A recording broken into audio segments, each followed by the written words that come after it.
Kung taga Binyan, Laguna ka, pwede mong i-date ang jowa mo dito. Char. Hello everyone! Welcome to Chris Ja TV! Dahil nga hindi nasagot ni Bujek ang Tagalog ng cake, kaya naman, treat niya ako dito sa Baga, Manila.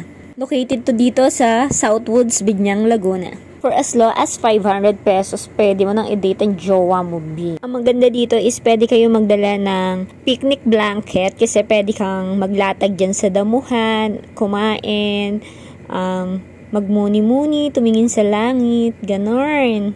Or diba, ang saya niya. Kaya lang nakalimutan namin, kaya ayon sa damuhan na lang umupo si Bujek. Kasi nga nakalimutan namin magdala ng picnic blanket.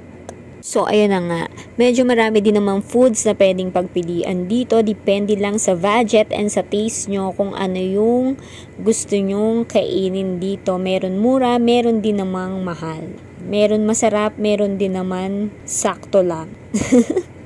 Dahil nga sa dami ng pagpipilian at mukhang masarap lahat, hindi kami makapag-decide kung ano ba talaga yung bibilihin namin. Siguro mga 2 beses kami nagpabalik-balik kung ano talaga yung bibilihin namin. Buti na lang talaga ay diet na ako. Kung hindi, tiyak na mauubos ang laman ng wallet ng asawa ko that night. Kasi parang ang sasarap talaga ng mga pagkain dito, B. Kaya naman alam kong hindi nangangamba yung asawa ko that night kasi alam naman niya mahina akong kumain. Kaya naman B, kung alam mong malakas kumain ng jowa mo, siguro dagdagan mo na lang yung dala mong budget, okay? Nang hindi naman ma-turn off sa'yo, chari. Pero kung wala ka talagang budget, B, pag-ipunan mo na. Ay, ano ba yan? Tinuruan pa. O di kaya naman, magdala ka na lang ng picnic blanket. Umupo na lang kayo sa damuhan, magkwentuhan, tapos mag-order na lang kayo ng water. Okay? Ay, may ganun. Yun na nga, sobrang haba ng kwento ko kasi sobrang haba rin naman ng mga pagkain nila. Tinitinda. Talagang lalakarin mo hanggang dulo. Kasi baka may mamiss ka na, ay, ayun pala yung gusto ko, tapos nakabili ka na. So, syempre, lakadin mo na mula unahan hanggang dulo. O, diba? Katulad ko, yung nagustuhan ko is nasa dulo talaga. B, buti na lang, is nilakad talaga namin to ni Bujek hanggang dulo. Tapos naman yung nagustuhan ni Bujek is nandun naman sa bandang unahan. O, diba? Talagang opposite attract kami. Ito pala yung nagustuhan ko, yung lumpiang sariwa. Tapos, share na lang kami dun sa buko. Para sweet, diba? Tapos, ito yung in-order ni Bujek is yung, ang tawag dito, burger. Pero parang hindi siya nasiyahan. Hindi ako happy. Ang mahal yung burger, tapos parang hindi pa solid. O sige, tikman mo muna, first bite, kung hindi siya solid. Ano, hindi ba solid yung 200? Magkano yun? 209. Ano, solid ba? Ano ang sinasabi mo? Sakla. Hindi ka nasulitan? Babalik ka pa dito? Babalik sa iba. Sa iba na. Iba naman titikwan mo. Buko. Ang buko. Honest review sa buko. Ano? Nasa buko. Sulit yung 110. Sulit naman. Fresh naman yan. Fresh naman. Ito naman tikwan mo. Yung sauce nila, masarap ba? Ano yung lasa ng sauce? Nasaan sauce? Sakto lang. Tikman mo akong sulit. Kano yan? 180? So, ayun na nga. Minumute ko lang yung sounds kasi may music dun sa Baga, Manila. Baka kasi maka-rate kami. Kaya minumute ko na lang. Yun iba.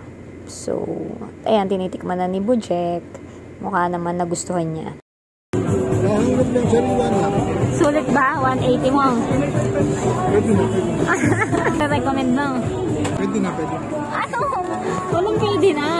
Oo, or hindi lang. Okay lang. Oo. Oo daw. Yun lang burger ang hindi. Ay, hindi talaga.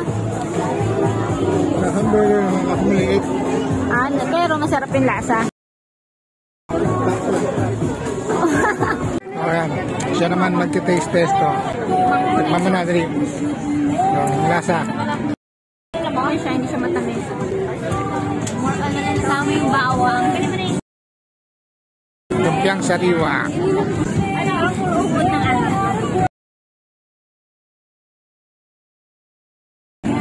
Lasa. Masarap.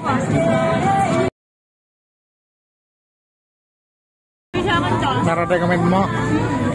And next, buko juice.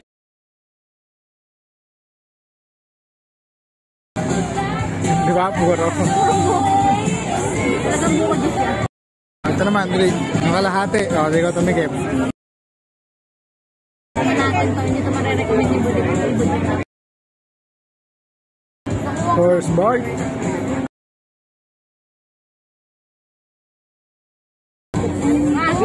Ketchup.